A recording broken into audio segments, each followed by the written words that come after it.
Carmen, estoy encantada de que estés aquí conmigo. Tenía muchas ganas de presentaros a Carmen. Mejor se va a presentar ella. Lo que puedo decir es que estoy muy orgullosa de que colabore conmigo en el programa que acompaño, que pronto os presentaré. Va a hacer de mentora y vais a ver lo interesante que es su trabajo y cómo os puede ayudar. Carmen, bienvenida. Cuéntale aquí a la comunidad de la Escuela del Autónomo quién es Carmen y qué hace. Bueno, yo te lo voy a transmitir con una metáfora que se me ha ocurrido. Yo trabajo con empresas en las que seleccionamos personal, entre otras cosas. Entonces, bueno, a veces nos toca seleccionar un puesto base. El puesto base es importante, es necesario para la organización.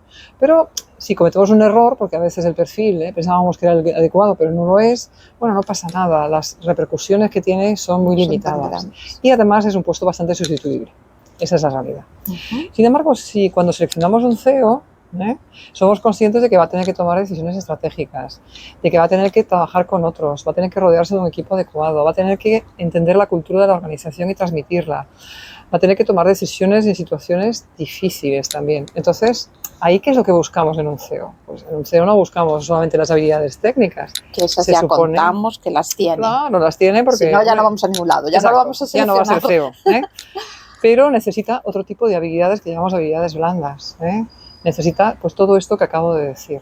Entonces mi pregunta es, ¿y quién es el CEO de este emprendimiento, de esta empresa que están haciendo, que ha hecho su plan de negocio? Sí, la propia persona, el autónomo, no suele verse como el CEO de su empresa.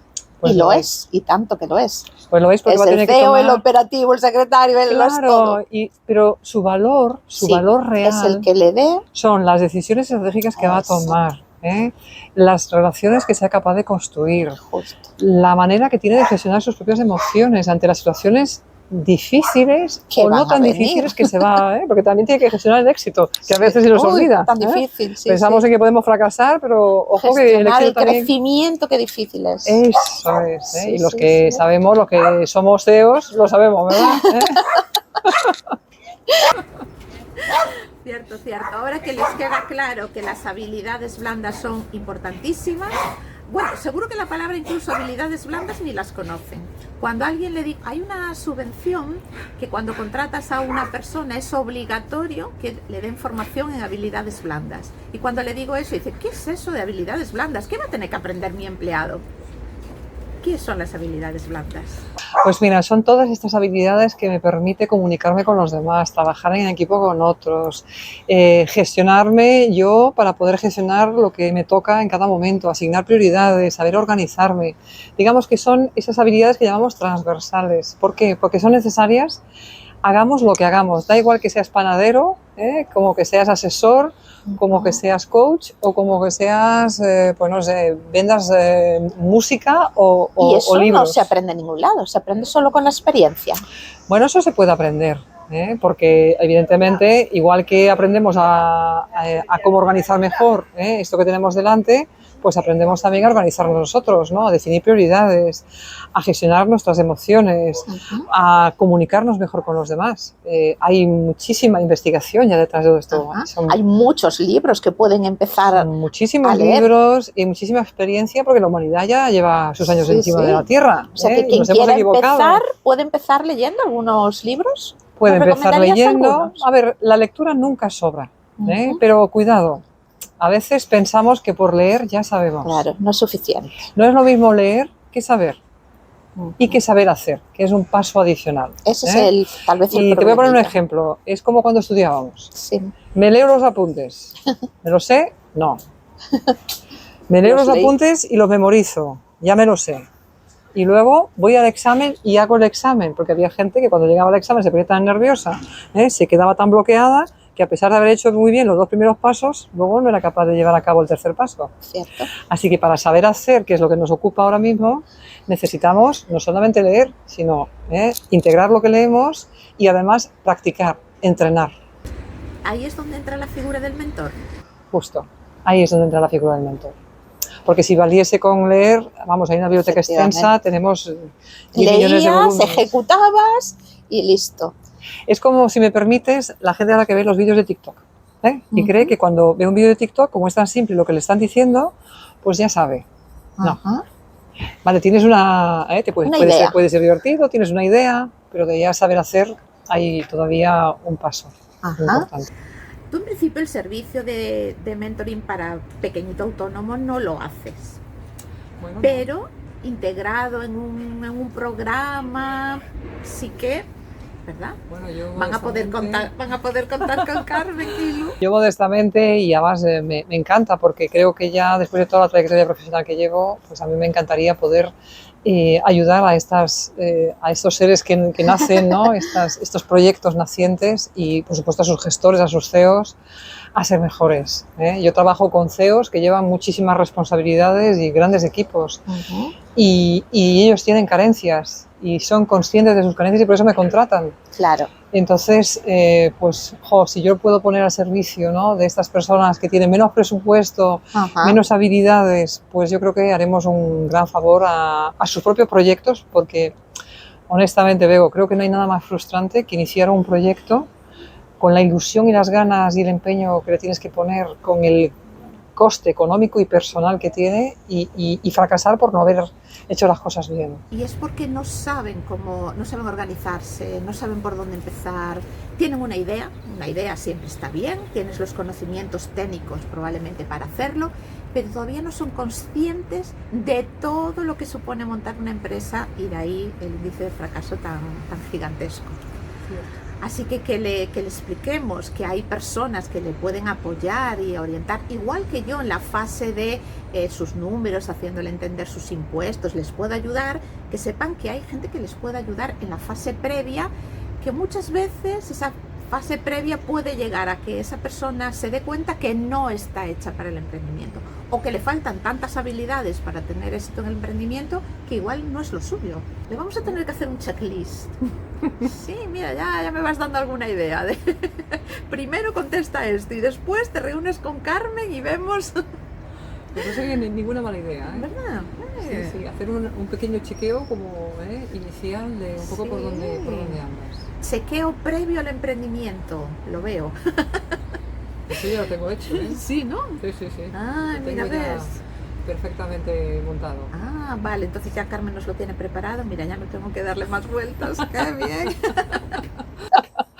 Claro, es que me parece muy interesante. Sí, Al menos, porque mira, dentro de la cadena, de la escalera, lo que llamamos la escalera de aprendizaje, el primer escalón yo le llamo la inconsciencia de la incompetencia. Es decir, eres un incompetente pero no lo sabes. ¿Vale? Entonces, ¿qué ocurre? Que cuando tú estás en ese escalón, has de saber que desconoces todo lo que te interesa conocer. Tienes que llegar al escalón siguiente, que es la consciencia de la incompetencia, ¿vale? Es ahí donde te das cuenta que esto no lo sé y esto sí lo sé. Y no sabías que tenías que saber. Correcto. Entonces, ahí es donde tú puedes aprender. Ahí es donde ese libro que tú dices puede servirle, a lo mejor. Ahí es donde le puede ayudar el estar con otras personas que tal. Ahí es donde acepta una mentoría, etcétera, etcétera. Pero como no llegues a ese escalón, no hay nada que hacer, porque después pasas a la consciencia de la competencia, que es cuando tú ya sabes lo que tienes que hacer, pero todavía tienes que pensarlo, tienes que hacerlo consciente. Y ya el último escalón del aprendizaje, cuando ya te preguntan, oye, ¿tú cómo lo haces? Y tienes que pensarlo, porque ya te sale totalmente automático, que es lo que llamamos la inconsciencia de la competencia. O sea, eres competente, pero, oye, ¿y tú cómo caminas? ¿Qué haces para caminar? Y tienes que pensarlo, ahí va, pues ahí cuando... un pie. Como nos entregamos, el problema cuando nos dicen en los networking que hacemos, ¿qué haces? Uy, qué difícil nos resulta, que no sabemos explicar lo que hacemos. Porque fluimos, todos los días estamos haciendo cosas, estamos obteniendo resultados, pero uy, ¿y cómo? A veces soy inconscientemente competente y ese es el máximo escalón, por supuesto. Ahora conviene de vez en cuando bajar al segundo escalón, porque si nos desayunamos siempre en el escalón de arriba, nos faltan cosas. En este mundo en el que vivimos vamos a tener que estar en la consciencia de la incompetencia muy a menudo. Interesante, Carmen. Yo te había pedido, para que te conocieran un poquito, además de ahora, con la entrevista, que te conocieran un poquito más, sí que te había pedido que nos subieras algo, como a mí me encantan estas lecciones que nos das, nos sabías, ya la tienen en la masterclass, creo que subiste 3, uno era el efecto ventosa. Recuérdales aquí un poquito a qué te referías con eso, para pincharles y que vayan a verlo. Bueno, a lo mejor mejor que lo vean, ¿eh? Por Porque supuesto. si No, se lo pero- desvelo yo... Pero ¿eh? le cuentas un poquito ahí para que digan eso efectivamente. Yo lo voy a ver. ¿Por qué tienen que verlo? Claro, ¿eh? O sea, el efecto ventosa, como su nombre indica, o sea, ¿qué es una ventosa? Una ventosa es un aparato, ¿verdad? Que hace el vacío dentro, ¿verdad? Entonces, al apoyarlo, ejerce semejante presión, ¿ok? Que te permite levantar un peso, Ajá. ¿ok? Entonces, el efecto ventosa es cuando tenemos ese vacío, ¿vale? Lo utilizamos para adherirnos a un comportamiento, a una actitud, etcétera, entonces arrastramos con ello el resto de las cosas que nos pasan, ¿vale? Para entenderlo así en lenguaje cristiano, Sí, sí, sí. pues mira, antes de venir aquí a esta entrevista contigo, Bego, pues estaba precisamente en una sesión con una persona que estaba planteándose si iba a coger una baja en su organización. Una ¿vale? baja Porque médica. Una baja médica, porque según ella estaba muy agobiada y entonces ella necesitaba descansar en su casa, dedicarse a su hija y demás. Entonces yo le pregunté, ¿qué tal en su casa? Entonces me contó lo que le había pasado este fin de semana, que había perdido los estribos, que su hija acabó llorando.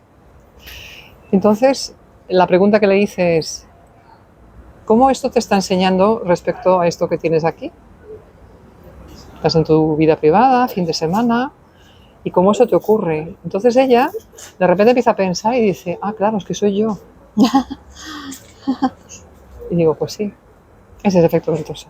¿Me explico? Es decir, soy yo. Es decir, las mismas dificultades que tiene en el trabajo las está llevando a su casa, ¿vale? Entonces yo le digo, mira, vamos a aprender a entrenar en tu casa, que hay amor incondicional, ¿verdad? Tu gente te va a perdonar para que después tú lo puedas llevar a tu ámbito profesional, porque tú eres una persona.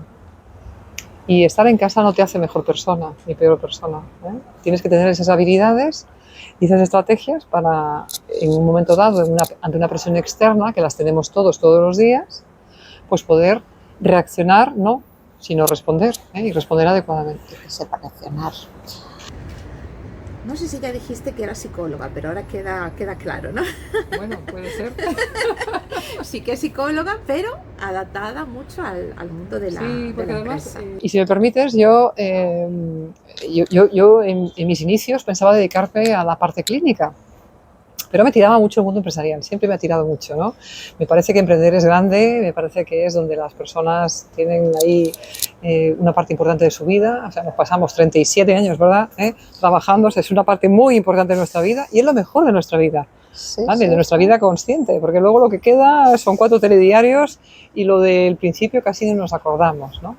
Entonces dije, oye, ¿por qué no aplicar esto que he aprendido y esto que me gusta y que me sigo formando en ello a esta parte tan importante de la vida de las personas que es su La trabajo? vida laboral, ciertamente. ¿Vale? Y que no basta con solamente saber hacer lo que te ponen delante, ¿no? O sea, ahora mismo vivimos una epidemia, desgraciadamente, de salud mental, de Sí. problemas dentro del mundo laboral, claro, a ver, y esos problemas dentro del mundo laboral los arrastras a tu casa y los problemas de tu casa los arrastras al mundo laboral. Entonces yo creo que cuanto más fuerte estés, más fácil es transitar por la vida, saber que el trabajo es necesario, es verdad. Tenemos que trabajar para ganarnos la vida, para pagar las facturas, para llevar a cabo, pero también para llevar a cabo esa ilusión, ¿no? El tener esa iniciativa, el pensar cuando vamos a dejar este mundo, yo diría, ¿Qué oye, queremos dejar? claro, que te El pregunten. tema de los valores, que me Claro. gusta tanto. Eso es. ¿Qué te llevas y qué dejas, no? Yo me digo, habría 2 preguntas que yo le haría a una persona que está ahí a punto de dar el salto al otro mundo, ¿no? Si me permite. Diría, Sí, ¿qué te sí. llevas y qué dejas? Y eso nos lo deberíamos preguntar más a menudo, ¿no? Hoy en día, ahora, si yo me fuera a morir ahora, digo, ostras, ¿qué me llevo de este mundo? ¿Qué he podido capitalizar, como digo yo? Porque probablemente las cosas materiales que tengo no me las llevo a ningún lado, pero sí me llevo los aprendizajes, sí me llevo las relaciones, sí me llevo los amores que he tenido y que dejas, ¿vale? ¿Qué has dejado de eso que tú pensabas dejar? Sí, lo has conseguido. Habíamos hablado del tema de los valores y me comentabas lo difícil que es no solo definirlos, sino ser coherente y que de verdad luego actúes de acuerdo con tus valores. Sí. Y esa es parte del trabajo. Perdón, si te das cuenta, los valores son estas cosas que nos cuesta. Si yo te pregunto cuáles son tus valores, Ya me cuesta definirlos. exacto. Entonces, para eso tengo una herramienta muy chula, que es muy fácil identificar tus principales valores, que en el fondo el valor lo podemos definir como aquello que te importa de verdad, ¿vale? ¿Qué ocurre? Que aquello que te importa de verdad lo llevas, repito, al mundo del trabajo, a tu emprendimiento, a tu familia, que es una forma de emprendimiento también, a tu vida, ¿de acuerdo? Y eso se traduce en conductas que los demás observan, ¿vale? Entonces, tenemos por un lado los valores y después tenemos los antivalores, o sea, las cosas que nos propulsan hacia arriba y las cosas que nos hunden hacia abajo, ¿vale? Entonces, identificar esos valores, ¿no? El tener conciencia sobre los mismos y el saber que a veces, y fíjate, te voy a poner un ejemplo sobre esto. Las personas que nos dedicamos a ayudar a otros, yo he visto muchos emprendedores, como yo en su momento, que quieren emprender en el coaching, en la mentoría, psicólogos, médicos, gente que está muy volcada en ayudar a los demás. Entonces tienen unos valores muy positivos, de ayuda a los demás, de apoyo, ¿ok?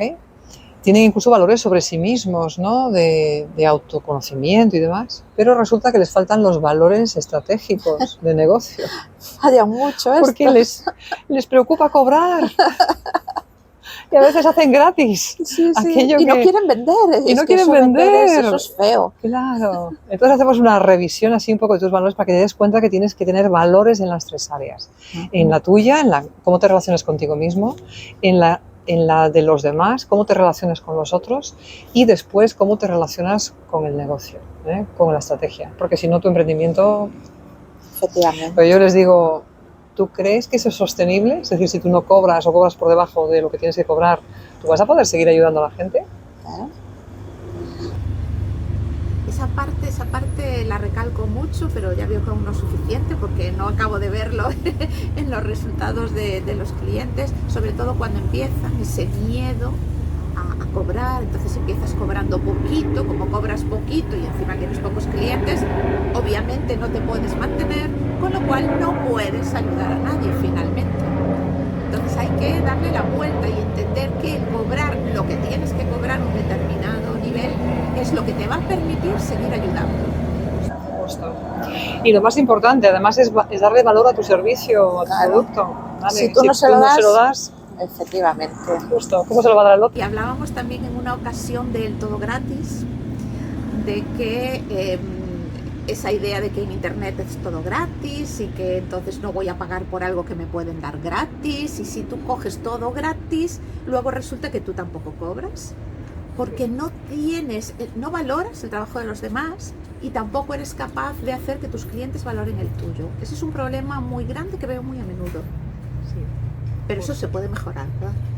Desde luego. A mí me encanta, hay una fórmula que a mí me encanta, que es la fórmula de la rentabilidad, que dice, no es la que aplicáis vosotros exactamente, aunque al final se reflejan los números, que es valor partido por esfuerzo. Es decir, también muy importante. Claro, si tú haces mucho esfuerzo y das poco valor, la rentabilidad baja. Exacto. ¿Okay? Si aportas mucho valor, pero para aportar mucho valor tienes que hacer un grandísimo esfuerzo, que pues tu rentabilidad también baja. La rentabilidad sube en la medida en que el esfuerzo es menor y el valor es muy alto. ¿Vale? Y eso es lo que vas aprendiendo. Sí, eso tiene un poco de relación con la frase que yo pongo en mi web de trabaja más inteligente, no más duro. Porque a mí me pasó cuando empezaba de trabajar mucho y precios bajitos, porque bueno, y así no vamos a ningún lado. Hay que romper esa falsa creencia. Totalmente, porque solo tenemos tiempo. Es verdad, el tiempo recurso es el único más recurso valioso que se agota y no se puede restituir.